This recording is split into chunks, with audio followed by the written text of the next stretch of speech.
When we think about the whole artificial intelligence boom, we usually picture things that are basically invisible, right? We think of complex algorithms, cloud software, digital assistants living in our phones. But the actual reality on the ground, it's entirely different. AI is heavy, it's incredibly hot, and it requires an absolute mountain of physical infrastructure to actually work. So to uncover this massive physical reality behind the modern AI boom, we really just need to follow the money. Okay, let's dive into this. $1 trillion. We're not talking about the market cap of a single tech giant here. According to a landmark report from Goldman Sachs, $1 trillion is the amount of money projected to be poured directly into global AI capital expenditure in the year 2026 alone. Just take a second to think about the sheer, mind-boggling scale of that capital. Which of course brings us to the core mystery of this whole explainer. Where is all this money actually going? Because contrary to popular belief, this absolute avalanche of cash isn't just funding smarter software or digital subscriptions. No, to see where the capital is really flowing, we have to look way past the software. We have to look at the steel, the silicon, and most importantly, the power grid. Part 1. The trillion-dollar AI boom. Now, when financial commentators talk about AI spending, they usually just hyper-focus on the US hyperscalers, the Microsofts and the Amazons. But when you add in private enterprise and global tech hubs, the true total hits that staggering $1 trillion mark.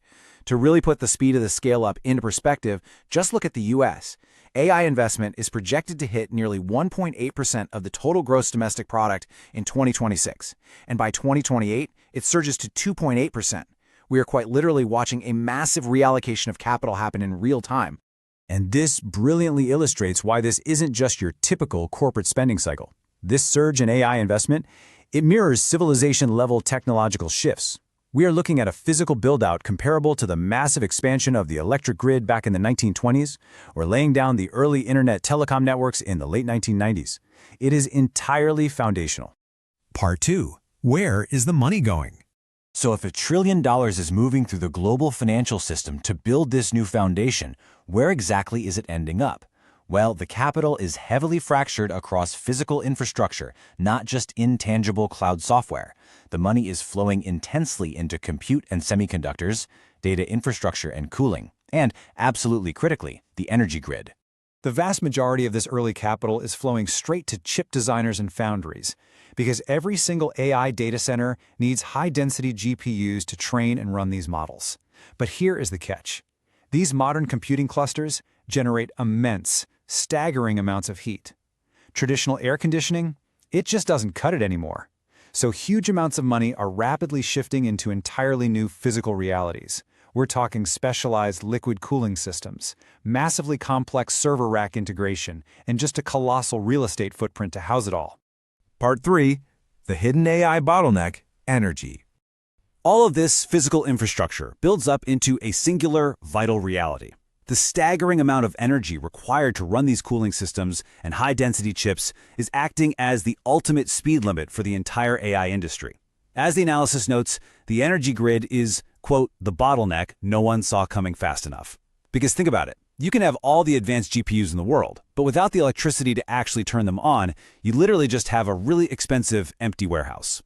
And we are no longer talking about megawatts here. We are talking about gigawatt demand. This is the unprecedented electrical power required to sustain modern AI data centers.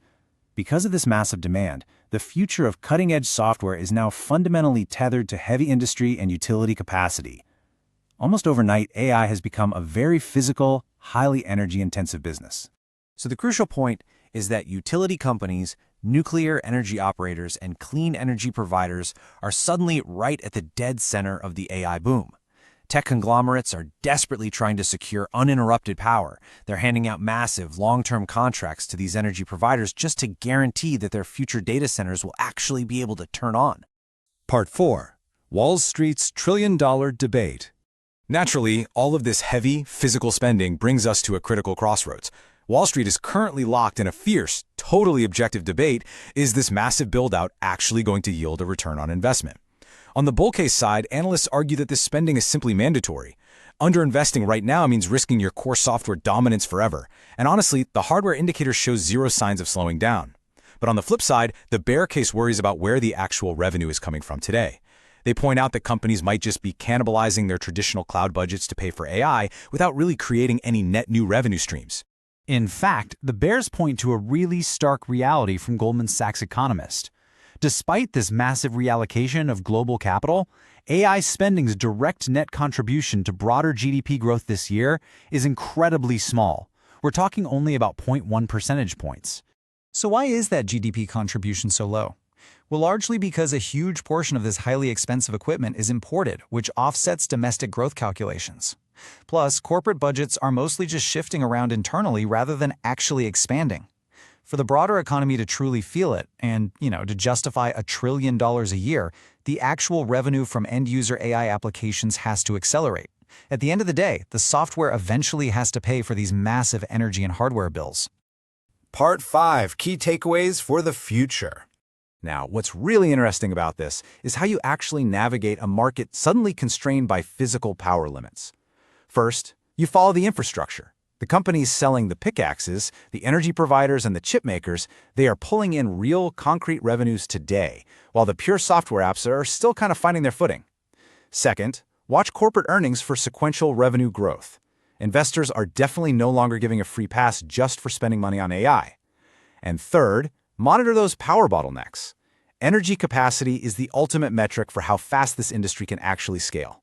So as we watch this trillion-dollar capital shift from software dreams into physical reality, into copper wires, liquid cooling, and gigawatts of raw power, we're left with one massive question.